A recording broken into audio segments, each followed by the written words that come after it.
Hey guys, hello, আসসালামু আলাইকুম। আপনারা সবাই কেমন আছেন? সবাই আশা করি ভালো আছেন। আমিও আপনাদের দোয়ায়, মায়ের দোয়ায়, সবার দোয়ায় আলহামদুলিল্লাহ আমিও ভালো আছি। এখন প্রায় রাতের 11টা বাজে। সারা দিন শেষে আমি এখন পড়তে বসছি। আজকে একেবারেই পড়তে বসতে পারি নাই, কেননা আমার বাচ্চা অনেক পরিমাণ জ্বালাইছে আমাকে, অনেক পরিমাণ কান্নাকাটি করছে। জানি না কেন। সবাই তার জন্য দোয়া করবেন। তো আমার দিন শেষে এখন পড়তে বসার কারণ হচ্ছে আমার ইচ্ছা শক্তি।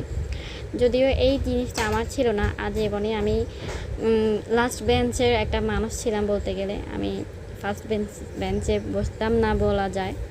তো এখন একটা জিদ ধরে বসছে সংসার জীবনে, যে কিছু একটা করতে হবে। স্বামীর এভাবে তো আর চলা যাবে না, স্বামীকেও চালাইতে হবে, নিজেও চলতে হবে, তো কিছু একটা অন্তত করতে হবে।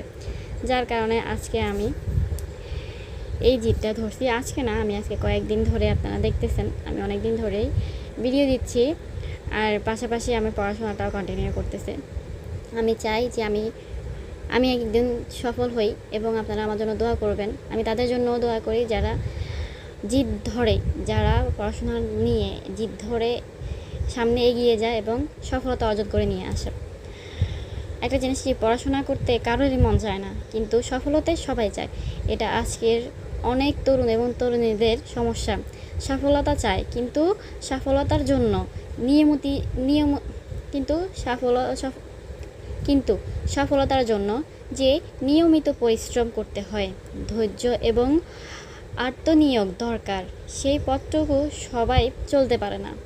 প্রতিদিন অল্প অল্প করে পড়তে হবে, প্রতিদিনই অল্প অল্প পড়ে আপনাকে এগিয়ে যেতে হবে।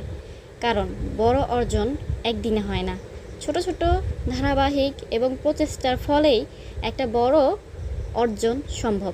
প্রতিদিন একটি প্রশ্ন করুন নিজের মনকে, আমি কি শুধু সফল হতে চাই, নাকি সফল হওয়ার জন্য প্রয়োজনীয় কাজটাও করতে প্রস্তুত?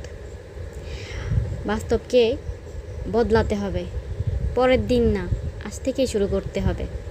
কারণ একদিন নয়, আজকেই সঠিক সিদ্ধান্ত আপনাকে নিতে হবে। আপনার আগামী কাল যদি বদলাতে চান, তাহলে আজকে থেকেই শুরু করুন।